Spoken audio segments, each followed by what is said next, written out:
بسم الله الرحمن الرحيم.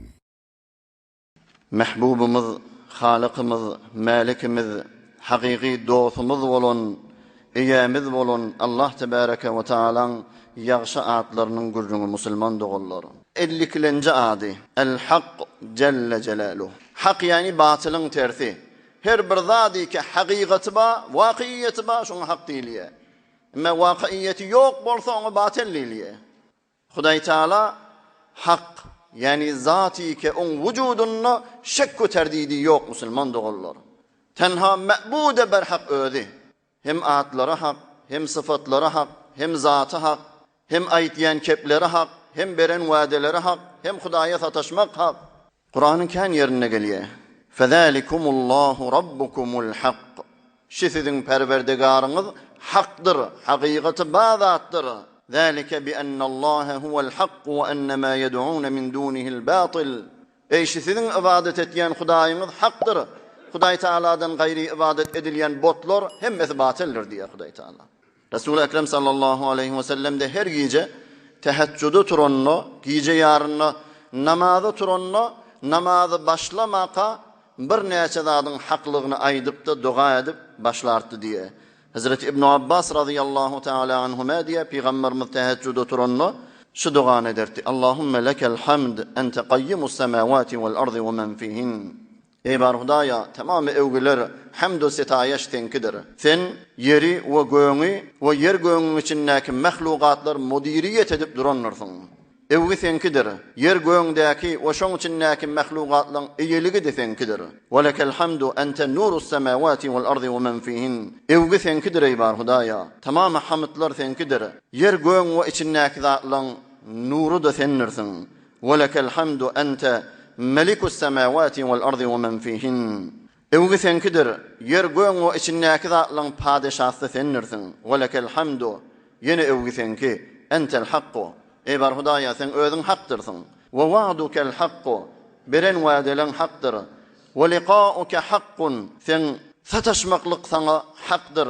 Ve qawluke hakkun aytýan kepleň de hakdyr. Vel cennetu hakkun cennet de hakdyr. Waqiýaty bazatdyr. Ven naru hakkun cehennem de hakdyr. Ven nebiyyun hakkun peygamberler de hakdyr. Ve Muhammed sallallahu aleyhi ve sellem hakkun ahirki peygamber bizim peygamberimiz de hakdyr. وَالسَّاعَةُ حَقٌّ Kıyamet de haktır diýerdi. Allahumme leke eslemt. Ey bar Hudaya men sana teslim boldum. Ve bike ament. Ey bar Hudaya men sana iman getirdim. Ve aleyke tevekkelt. Ey bar Hudaya men sana tevekkül ettim. Ve ileyke enebt. Ey bar Hudaya men sana öwürlim. Ve bike hasemt. Ey bar Hudaya sen sebepli dava ettim. Ve ileyke hakemt. Ey bar Hudaya seni hukmettirdim. Faghfir li ma qaddamtu ve ma ta'akhkhart. Ey bar Hudaya geçen ve gelecek günahlarımın hemmesini geçeveri. Ve ma esrartu ve ma a'lant. Yaşaran bukun günahlarım ve yüze çıkaran günahlarım da geçeveri. Entel muqaddimu ve entel muakhir.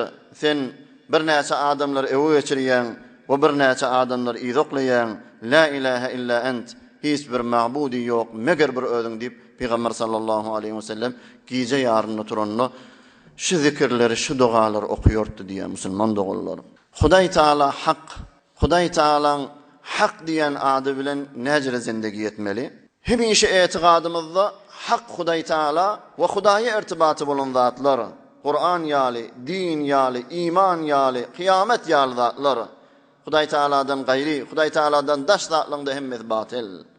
Şunu da bilmeli, hak hemişe üstün, batyl nabut bolup gitýär. Muny Hudaý Taala aýtýär. Bel nagzifu bil haqqi alal batili feyedmaghuhu fe iza huwa zahiq. Hak batylyň üstüne oklaýar, hak batyly dargatýar, batyl nabut bolup gitýär diýär Hudaý Taala. Biz hemişe hakyň izinde bolmaly insan musulman. Hay hewasyny, nefsini haka tabi etmeli. Haky gelip de hay hewasynyň izine düşürmeli däl. Ay nefsim şunu isleýär, hakdaşydyr. Ýok. Hudaý Taala näme diýär? وَلَوْ اتَّبَعَ الْحَقُّ أَهْوَاءَهُمْ لَفَسَدَتِ السَّمَاوَاتُ وَالْأَرْضِ. Eger hak insanlaryň hay-hewasynyň izine düşse, yer göň dargar onu diýip aýtýar. Bir nezim gider, adamlaryň arasynda zulüm marty bolar. Sen öz zararyňa da bolsa musulman dogallar, hak näme bolsa şoňa tabi bolmaly. Hazreti Ömer ibn Abdul Aziz'in wagtynda Halife-i Adil Ömer Thani diýilýän adam musulmanlyň leşkeri Semergandy fethetti. Kafir ýurtdy. Semergandyň padişahı Ömer ibn Abdülazize name yazdı, adam berdi. Sen leşkerin musulmanlyň goşuny Peygamberimiziň diýenini etmedi. Peygamberimiz aýtdy, bir ýurda barmakaňyz 3 gün möhlet beriň şolara musulman bolýan, bolmaýamy. Emma sen leşkerin 3 günden önce bize hemle edip bizi fethetdiler. Şu taada Ömer ibn Abdülaziz destur verer leşker hemmet çıksın Semerkant'tan. Çon hakkı duruyor. Öz ziyanlı da olsa hemmeniz çıkın diye baytiye. Şu taada Hazreti Ömer ibn Abdülaziz rahimehullah hakkın üstünde duransan Semerkant'ın adamlarının hemmet Müslüman ol diye ahlak görüp. Ondan sonra bu kadar ha evliyalar Semerkant ülkesinden dine İslam'a hizmet etýän Müslüman doğulları. Biz İnsan-ı Müslüman eğer dünyada ahirette muvaffak olacak bolsa hakkın iyidine düşmeli. Yetler hakkı tanıymalı, adamlar şuna denemeli. Hazreti Ali kerramallahu ve cename diye "İ'rifil hakka ta'rif ahli ehle. La ta'rifil hakka bir rical." Adamlar bilen hakkı tanımayı mümin. Ey falan adam falan iş etye, hak şo olmalı. Yok. Hakkı tanı, hakkın ehlini tanıyarsın. Hakkı dene adamları. Hemişe de dua etmeli. Resul-i Ekrem sallallahu aleyhi ve sellem etyen duası. Allahümme erinel hakka hakkan varzukna ittiba'a. Ey bar Hudaya, bize hakkı tanıp, hakkı köket, o şu hakkın iyidine düşmekligidir. Bize rızık ver, tevfik ver. Ve erinel batile batilen varzukna ijtinabe.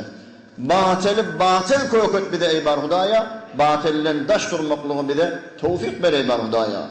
وَلَا تَجْعَلْهُمْ مُلْتَبِسًا عَلَيْنَا فَنَضِلْ. Hak bilen batılı bize kaçıştırıp göverme. Onunla gumrah oluruz. وَجَعَلْنَا لِلْمُتَّقِينَ اِمَامًا. Yaxşı adamlara başlığı da oraya İmam Hudaya bildi. Peygamberimiz şey diyenmişti. Şu duanı kâin etmeli. Bu adamın da havasından hayta adam bir zadi yitirem olsa diye evliyalı ulemalı. Dan vaktinde, dan evyanına, teheccüd namazının vaktinde turup da kol götürüp Hudaý Taala'nın ya hak, ya hak, ya hak diyen hak adını kânaysa yeten zadını basın tafar diye baytya Hudaý Taala'nın kudreti bilen. Ya da bir kağıdın 4 guşesine ya hak yazıp da yitiren zadını ortasına yazıp da evine koyup dua etse ya hak çi yitiren zadını özüm taptıra ordiyse basımlıkta Hudaý Tebarek ve Taala'nın kudreti bilen, Hudaý Taala'nın icazeti bilen, emri bilen tafar diye baytya ulemalar. Hudaý Tebarek ve Taala yaxşı atlarının hurmatyna hemmelerimizin günahsyny geçsin. Hemmemizi bu dünyada abiray, ahirinde iman, ahirette beheşt cavidan nasip etsin. برای مشاهده ویدیوهای بیشتر به کانال یوتیوب سخنرانی‌های علماء ترکمن سر بزنید، مشترک بشید و منتشر کنید، اجر ببرید.